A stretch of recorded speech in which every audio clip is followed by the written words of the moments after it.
¿Cómo están, estimados amigos de este canal YouTube? Hay que darle al César lo que es del César y a Dios lo que es de Dios.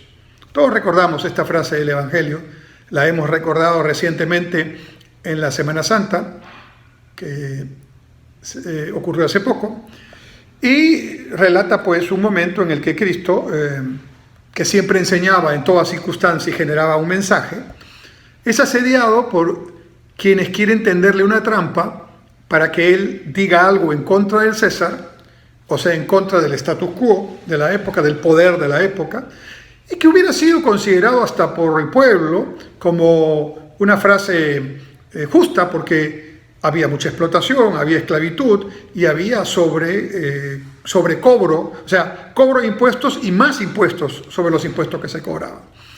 Y entonces, cuando le muestran la moneda, Cristo sabe que le están haciendo una trampa, ¿no? Y entonces él hace un recurso impresionante para tratar de salir, y sale de la circunstancia incómoda. Pasa de ser el que tiene que responder a preguntar. Y la primera pregunta que hace al que le muestra la moneda es: ¿por qué me haces trampa? Esa parte no se recuerda mucho en el relato bíblico, pero está ahí en el Evangelio, ¿no es cierto? Y entonces la segunda parte dice, bueno, ¿y quién está ahí? Entonces el que tenía la moneda tiene que responder, bueno, ¿no? Es el César. Ah, dice Cristo, entonces dale al César lo que es del César y a Dios lo que es de Dios. Y termina el párrafo bíblico diciendo: y se fueron murmurando, pero no entendían. ¿Les había dicho que sí o les había dicho que no? ¿No? O sea, ¿había estado en contra o no? De verdad que es un pasaje que puede analizarse en varios sentidos.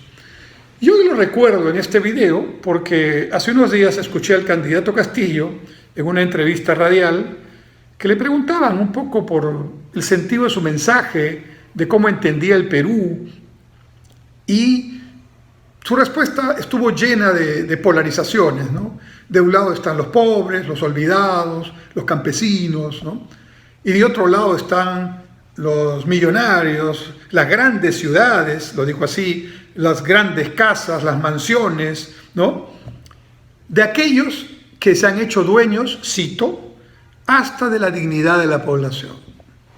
Miren lo ideologizado de la respuesta.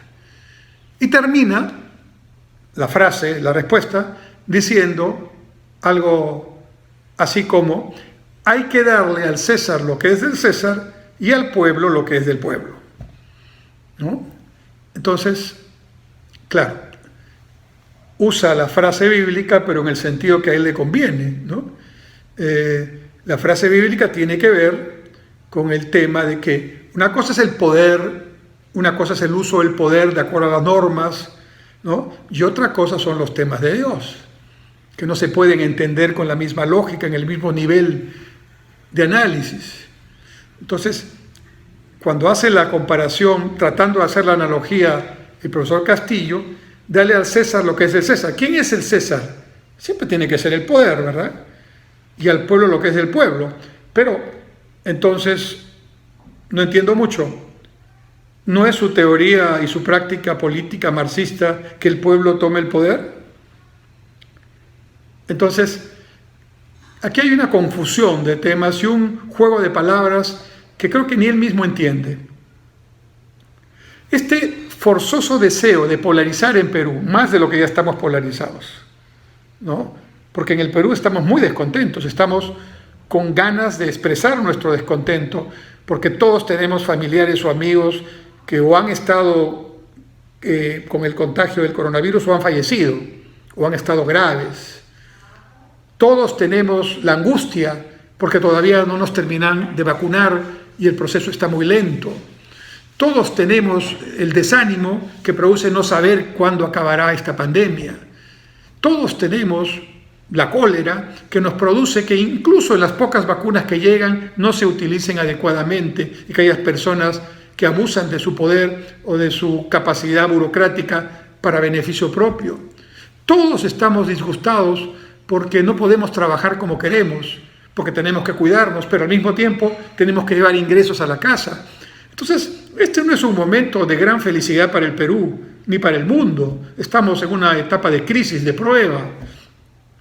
Pero el hecho de que estemos disgustados, angustiados, hasta deprimidos, como individuos, como familia y como sociedad, no significa que no estemos claros en por dónde pueden ir las cosas. No significa que de pronto, en medio de esta crisis, ahora nos venden medio disfrazadito un discurso marxista-leninista y chavista, que nosotros vamos a decir, bueno, entonces como estamos así, vámonos al chavismo, es decir, más desgracias aún de las que ya tenemos. Si lo que necesitamos es salir de esta crisis, no podemos salir de esta crisis con más crisis. Y entonces, cuando yo escucho este juego de palabras, esta mala utilización de citas bíblicas, incluso contradictoriamente al propio mensaje que pretenden dar, me preocupo mucho, porque independientemente que la posición del señor Castillo gane o no gane las elecciones, ya tienen un número de congresistas en el Parlamento elegidos, democráticamente elegidos, eso no está en duda, y hay que respetarlo, porque si tú tienes algún problema criticando esa representación parlamentaria, pregúntate, ¿no?, por qué 30% de la población que tenía que ir a votar no fue a votar, duplicando casi el número de, inasistencias que normalmente ha habido, y por qué 3 millones de votos de los poco más de 17 millones que votamos, 3 millones de votos votaron en blanco o viciado o quedaron nulos. Entonces, nuestra responsabilidad está clarísima como ciudadanos. No nos quejemos, porque nosotros permitimos esto, pero tampoco nos dejemos engañar, digamos, de esta forma. Nos están subestimando, pretendiendo que nuestras naturales y justas situaciones de reclamo, de enojo, de fastidio, de incertidumbre, nos vayan a hacer creer que lo que la historia ya demostró que no funciona, funciona. Planteamientos marxistas y modelos chavistas. Y esta polarización no ayuda, señor Castillo. En realidad, el Perú necesita no polarizar, sino conjugar, avanzar conjuntamente, consensuar. Y yo entiendo, es muy difícil consensuar desde su punto de vista, porque su punto de vista es un punto de vista claramente, ideológicamente radical y muy demagógico. Y la única manera que usted tendría de consensuar sería declarando que lo que ha dicho no funciona. Y claro, eso no lo va a hacer, ¿verdad? Entonces, creo que la reflexión debe ser la que marca la pauta de estos días, de estas semanas hasta el 6 de junio. Que no nos ponga un caballo de Troya donde bajo un discurso aparentemente reivindicador de la situación difícil que vivimos, en el fondo del caballo está el enemigo, que es el autoritarismo, la dictadura disfrazada de democracia, miren Venezuela, ¿no?, el control de los precios, la participación estatal desplazando la inversión en la empresa privada y el caos.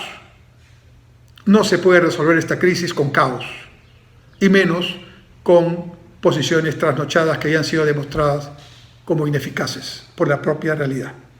Gracias.